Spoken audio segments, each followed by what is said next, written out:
คนเฮาหรือว่าสัตว์ทั้งหลายบ่เชื่อว่าบาปมีบุญมีสวรรค์นรกมีบ่เชื่อว่าศาสตร์หน้าศาสตร์หลังมีนั่นแหละจังเที่ยวเวียนว่ายแต่เกิดหมามาแตะไสหมดมาแตะไสปวกมาแตะไสง้อควายมาจากไสคนมาจากไสคนที่มีฐานะต่างกันมาจากไสคนพิการมาจากไสล้วนแล้วแต่เกิดขึ้นจากกรรมที่เจ้าของเฮ็ดไว้ทั้งเบิดการกระทำคำว่ากรรมนี่เข้าใจว่าผู้อื่นเฮ็ดให้บ่แม่นเด้เจ้าของได้เฮ็ดเอาเองอันเกิดเริ่มต้นจากจิตเจตนาคนเฮาสิเป็นไปตามความคิดเนี่ยสัตว์ทั้งหลายสิเป็นไปตามความคิดขึ้นเรื่องนั้นแล้วก็เฮ็ดไปตามสิ่งที่เจ้าของเห็นว่าสิ่งที่คิดสรุปความเห็นกระทำตามนั่นแหละความเห็นแก่ตัวหลายๆอย่างต้องบอกว่าสัตว์มันมาแต่ใส่สัตว์กับคนนั่นแหละเพราะว่าความไม่เชื่อแต่ในความไม่เชื่อขันบ่พิจารณาเบิ่งตามความจริงกรรมคือการกระทำของเจ้าของเองคือว่าเรื่องจิตจังสิจิตคือหยังจิตเป็นจังใดจังสิแล้วเมื่อวานมีบ่กับพานมาเดี๋ยวมื้ออื่นมีบ่พรุ่งนี้มีไหมนี่ก็มีคือเก่าบัดนี้บ่เชื่อว่าศาสตร์หน้ามีบัดนี้มื้ออื่นก็ยังมีไหมเนาะเมื่อวานนี่ก็ยังมีปัจจุบันนี่ก็ยังมีนะนั่นแหละเพราะว่าความบ่เชื่อ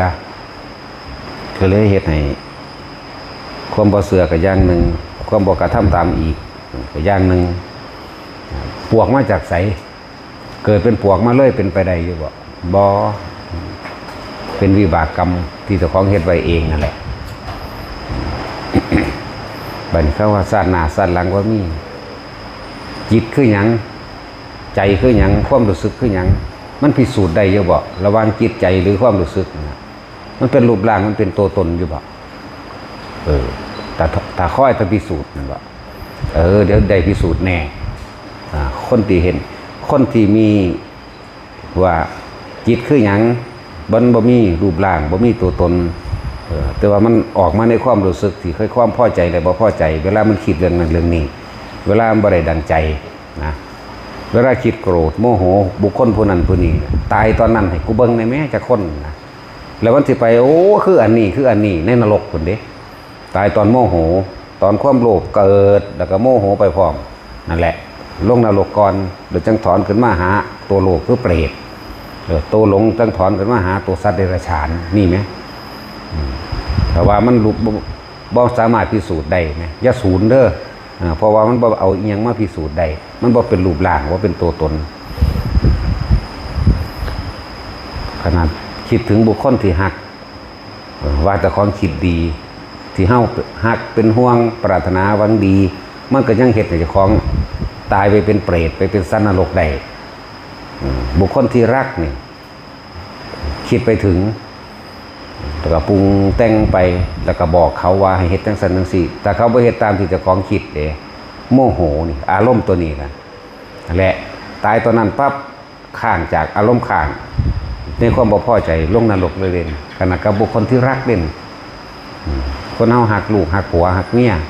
ถ้าเขาบ่ได้ดังใจแล้วคิดปรุงไปก็เกิดความรู้สึกพอใจมั่งบ่พอใจมั่งเห็นบ่นี่นะวนอยู่ในแค่อบายภูมินี่นึงเด้แต่เขาบ่เชื่อว่าศาสตร์หน้าตายแล้วเกิดบางคนก็ว่าตายแล้วบ่เกิดมันมีอยู่หลายลักษณะอยู่เด้ตายแล้วเกิดอีกก็มีตายแล้วไม่เกิดก็มีเข้าใจว่าล่ะพวกตายแล้วไม่เกิดคือพวกบ่มีความคิดถึงไผเลยบ่ห่วงไผเลยจิตก็คือความคิดนั่นแหละพวกตายแล้วบ่เกิดสิ้นคิดก็ถูกบ่คิดหยังเลยในความปรุงแต่งหยังบ่คิดเลยมันบ่มีผู้ไปคิดถึงไหมมันจะเอาหยังมาเกิดคิดถึงคนผู้นี้ระบาดตายมันจะไปหันก่อนแต่ว่าอารมณ์ตัวผิดตัวพลิกไปสู้ผมเดี๋ยวตั้งหาก นั่นแหละส่วนมากก็คิดได้เมื่อตายแล้วล่ะแต่ว่าเสียใจด้วยแก้ไขบ่ได้เด้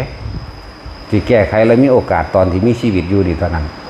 เทวดาโกรธไม่ได้โกรธพึบลงนรกทันทีเลยมันเป็นตัวจิตอยู่แล้วคนนี่โมโหได้แต่ว่าถ้าว่าท่านได้ตายนี่ ก็ยังว่าเปลี่ยนใจไม่ได้ยังสั่นจังว่าคิดเบิ่งดีๆเสื้อว่าเสื้อกะสร้างบ่มีผลหยังกับเฮาเด้เฮาบ่ได้เงินไผแหละจังว่าแต่ละคนก็คือกันเด้ออย่าไปเงินไผเอาตัวเองออกจากวงวนแห่งความคิดให้ได้คำว่าสังขารทั้งหลายคือความคิดนั่นแหละมันคือเป็นเหตุทั้งการเกิดทั้งเบิดเป็นเหตุแห่งทุกข์ทั้งเบิดเลยความคิดนั่นนะคิดนึกตึกตองใกล้ควรเลยอารมณ์ก่อเกิดไปในขณะที่คิดนึกตึกตองคิดถึงคนคิดถึงสัตว์แบบนั้นแบบนี้ไปเลยนั่นแหละถ้าตายในระหว่างที่มีอารมณ์ในการใกล้ควรนึกคิดตึกตองนั่นนะตายตอนนั้นถ้าบ่พอใจโกรธปฏิฆะลงนรกแต่โลภอยากได้นั่นอยากได้นี่เฮ็ดจังไดว่ากูสิได้น้อเนี่ยนึกไปในความอยากได้ไปสะดุดต่อใหม่หัวฟาดพื้นตายเปรตทันทีเลยคิดถึงหน้าคิดถึงอันนั้นอันนี้ที่หวงไว้จังสิปึ๊บจิตมันมีที่ตั้งเข้าใจบ่เข้าใจคำว่าที่ตั้งคิดถึงเฮือนมึงดูก็นั่นแหละมันตั้งอยู่เฮือนนั่นแหละแล้วก็คิดปุ้งไปเกิดอารมณ์เป็นห่วงเฮือนหรือว่าอันนั้นนี่แต่มันตายตอนนั้นมันสิไปหันสะกอนจากเวลานั่นเลยว่ามีที่ตั้งไปเลยแต่คิดนึกเด้วันนี้ปรุงแต่งหลังสังขารหลังคิดไปปรุงแต่งพบบ้านนี้มันจะเป็นอย่างไรอารมณ์นั่นแหละเกิดความรับรู้แห่งความรู้สึกคำว่าวิญญาณคือความรู้สึกวิญญาณตาหูจมูกลิ้นกายใจร่วมแล้วคือความรู้สึกพอใจกับไม่พอใจนะนี่แม่ร่วมมาใส่มึงนี่รถนะนั่นแหละพบก็เป็นไปยังสั้นพวกตายเราไม่ได้เกิดเราไม่คิดถึงไผ่เด้บ่มีแนวคิดถึงเลยบ่มีจักน้อยเลยบ่มีเลยบ่คิดจักน้อยวิธีมันกับคนกับสอนไว้ในลมหายใจอยู่แล้วผู้บ่เฮ็ดไว้จักยังดอกหลายคนมาฟังแล้วอาจจะเข้าใจแต่ว่าบางคนฟังเทียนึงมาสรุปเอาตามความเห็นเจ้าของเด้สรุปเอาตามความเห็นอุ้ยบ่แม่นดอกหรือว่าบางคนโอ้แม่นอยู่แต่ว่าเจ้าของนั่นน่ะบ่เค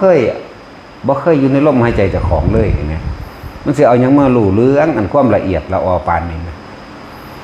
คิดถึงบ้านเห็นบ้านเดี๋ยวนี้เลยคิดถึงคนที่ฮักก็คิดถึงก็เห็นเดี๋ยวนี้เลยคิดถึงคนเป็นตาสร้างก็สร้างเดี๋ยวนี้เลยธรรมดานั่นแหละตัวเกิดตัวตายตัวพาเกิดพาตายก็เลยแต่ว่าส่วนตัวภพเนี่ยก็คืออารมณ์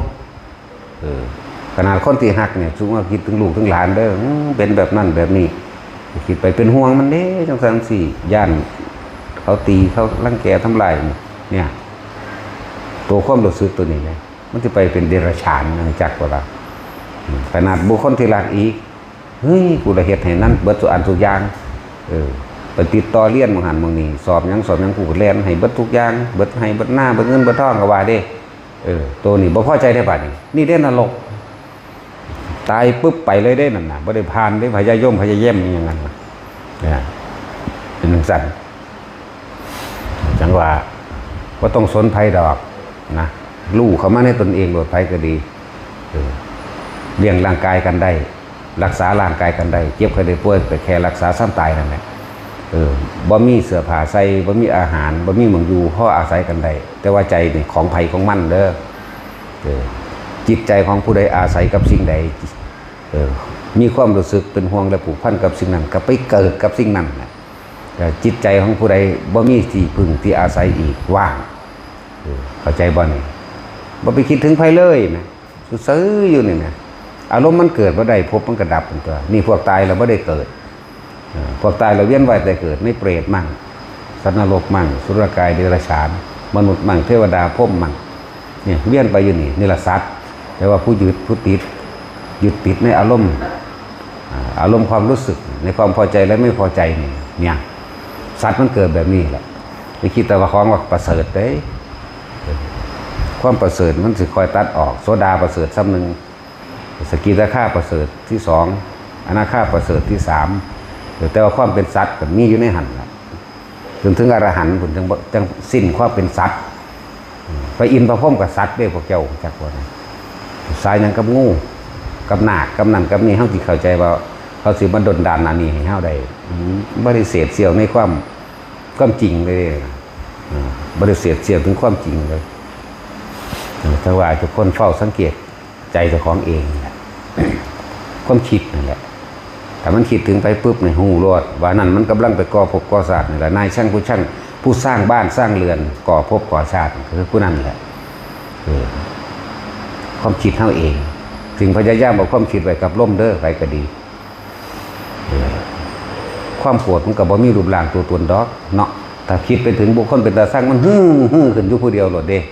เพียในความรู้สึกเท่าแต่คิดถึงผู้เป็นห่วงมันก็อยากไปในความรู้สึกนี่ธรรมดาบ่นั่นแหละตัวพาเกิดพาตายก็คือความคิดเท่านั้นแหละบ่คิดถึงหยังเลยบ่มีแนวให้คิดถึงนี่จบเลยเท่านี้นึงนั่นแหละจึงบอกว่าแต่ละคนพยายามหาเครื่องอยู่ให้เจ้าของเป็นเครื่องหลอกความคิดบ่ให้มันไปคิดถึงคนอื่นมันคิดถึงลมหายใจเจ้าของหลอกความคิดจากว่าอย่าให้ความคิดมันหลอกมันนี่หลอกความคิดมันหลอกให้มันอยู่กับลมนั่นแหละอยู่ไปอยู่มากเมื่อคอยเนียนแน่นี่อันนั้นอันนี้กระทบเขามันก็บ่คอยนำมาคิดมานึกความรู้สึกก็เกิดบ่ได้พบมันก็ดับทันตัวมันบ่ได้ยากเลยสิจริงๆมันยากแต่คนบ่เฮ็ดเอาฟังทีนึง2เทื่อสรุปเอาเลยโอ้ยบ่ทันได้ไกลอันนี้จังซั่นว่าทุกคนฝึกฝนตนเองเด้ออย่าไปสนไผตายเบิดอยู่นี่ทั่วโลกพร้อมบ่ได้แม่นแต่อยู่นี่สัตว์ทั้งหลายเกิดเวียนว่ายตายเกิดบ่เกิดก็มีเด้อสิบอกให้นั่นแหละบ่จะมีความเชื่อว่าบางคนเชื่อว่าตายแล้วไปบ่ได้เกิดบางคนก็เชื่อว่าตายแล้วไปเกิดตสวรรค์หรือว่าไปดีๆจังซี่นะเป็นจังซั่นโอ้หลายระดับความคิดคนเนาะบ่คิดดีกว่าจังบ่ยากน้ำไผเนาะแท็กซี่ไปพอไปลืมไปมื้อนั้นจัดพวกจัดอาหารนั่นจัดในครัวโลดเด้ออาหารพระก็คือกันตั้งมาเหมือนเดิมนั่นแหละในครัวแต่ว่าต่อยาวออกมาพี่ฮอดโค้งไปละหรือมันเลยโค้งก็แล้วแต่มันเอามานี่บ่ไหวเด้พวกแม่ครัวพวกทุกคนนั่นแหละจัดยาวๆเอาโต๊ะมาต่อเอาแล้วการของที่เขาเจ้าสินำมาถวายท่านทำยังเอาไว้ข้างบนนี่สั้นนี่คือเป็นผ้าสิเป็นยังกำลังซะไอ้ที่มันเป็นสีเพิ่นมาถวายนะแต่ว่าอาหารลงผุนเบิดยาวโหลดอันนี้ตอนนั้นพระเพิ่นกะบิณฑบาตมาแล้วล้างบาตรนั้นนี่แล้วครับไปตักเอาอาหารในหันแล้วเพิ่นก็ถือขึ้นมาถ้าพระผู้ใหญ่มากก็ตั้งมึกให้เพิ่นนั่งอยู่ทั้งพี่จัดลงไปเฮาสิอยู่กลางดอกสิอยู่กลางหม้องเก่านั่นแหละเอาล่ะ